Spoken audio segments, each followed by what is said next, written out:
So as traders, one of the hardest things that we kind of deal with is not knowing when to exit and not allowing our winners to run. I have that problem, and so many other traders that I know have the same problem. You get into a position, you get in at $10, you get out at 11, and next thing you know, stock is at 13, 14 bucks and so on. So basically, how do you overcome this, and what is the psychology aspect behind this? So I'm going to break that down in this video, and I'm going to show you what I do. Now, I'm going to show you guys what happens in a typical situation and how we're going to overcome it together, right? So let's say on a typical trade, right, you see a stock is trading at, let's say, $100. Now, as the stock is trading at $100, you think the stock has potential to go higher. It's an A quality setup. You have your risk management and all these things in place. So you're like, you know what? I'm going to take this trade.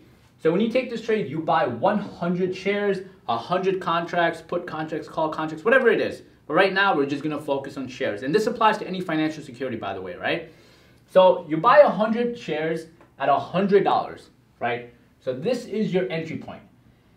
Now let's go through each situation that happens. Now when you take this trade, you obviously have a profit target area. So in this point, let's say our profit target, where we anticipate the stock to go, where the stock has probability to go, is, let's say, 105.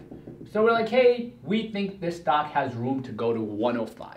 So typically, let's say the stock goes to 105 in the next 20 minutes, 30 minutes, whatever the case is, right?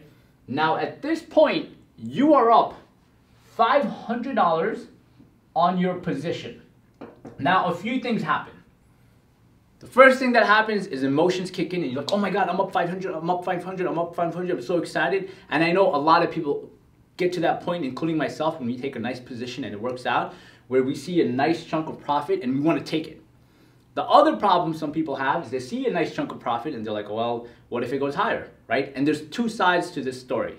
Now, what you have to understand is before you do anything, you want to look at the stock from a point of view where you understand, does this stock have potential to go higher? Yes or no? Now, if it does have potential to go higher and you understand that your emotions kick in a lot during times like this, what I recommend you do is I recommend you take half off the table. Now, what do I mean by taking half off the table? I mean, since you have 100 shares and your unrealized profit, meaning you haven't locked anything in yet, is $500 at this exact moment, I would sell 50 shares. So at this point, I would say, you know what? I'm going to take some profit off the table, meaning I'm going to lock in profit. I'm also going to take risk off the table by selling 50 shares at 105.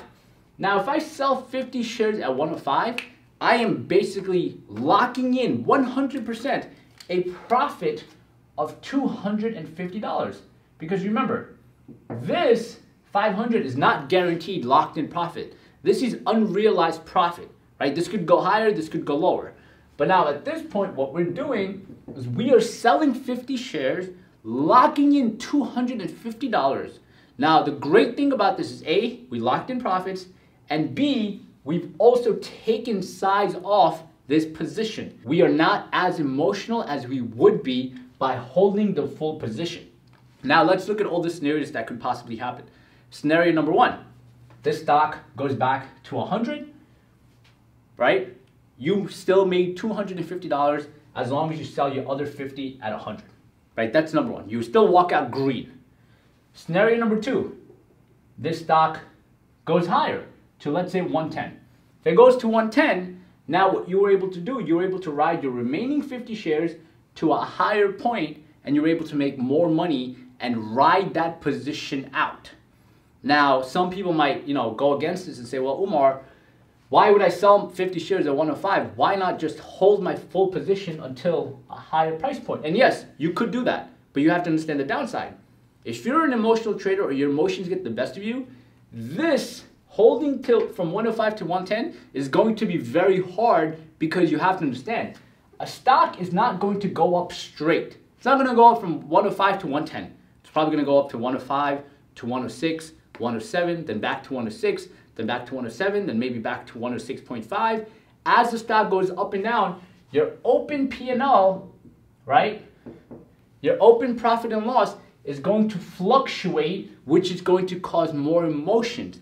But if you already locked in profits and you've taken more risk off the table, you are now able to hold through these price fluctuations that are happening up and down. So yes, you are giving up, quote unquote, some profits by not holding your full position, but you are increasing your probability of holding the trade and writing out the remaining amount instead of just getting washed out, right? Because flip this. Let's say you don't sell at 105. Let's say you hold at 105 and you're like, you know what? I'm not going to sell this at 105. I'm going to hold my full position. And at 105, you're up 500 bucks, not locked in. The trade starts going against you to 104. Now you're up $400, right? Let's say it goes to 103, right? Now you're up $300, right? I know it's messy, but just try to get to the point. You're up at 300. Now what happens is because you were up 500, now you're up 300, emotions start kicking in, you end up bag holding, you didn't lock in profits, you don't know what to do, your emotions go all over the place because you lost 200 bucks in a short period of time, and that just throws your emotions all over the place.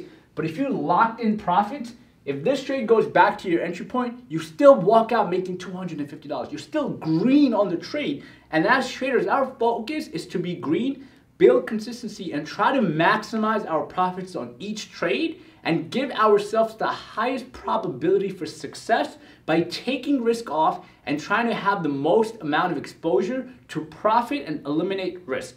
So that's my way of actually, holding on to winners. Like most of the time, I'm never going to be holding the winner from 110 to 100 to 110.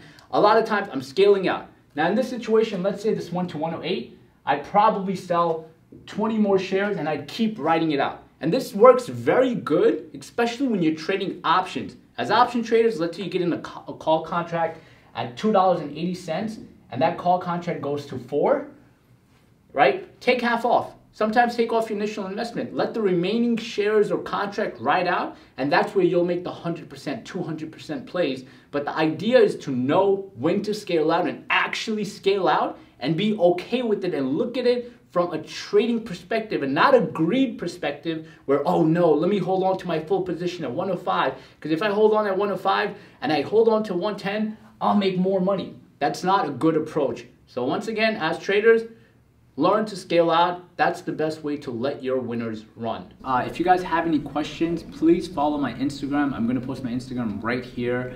DM me. I'll be answering any trading related questions at all there. Once again, if you like the video, please give it a thumbs up and subscribe to the channel, and I'll see you next time. Thank you.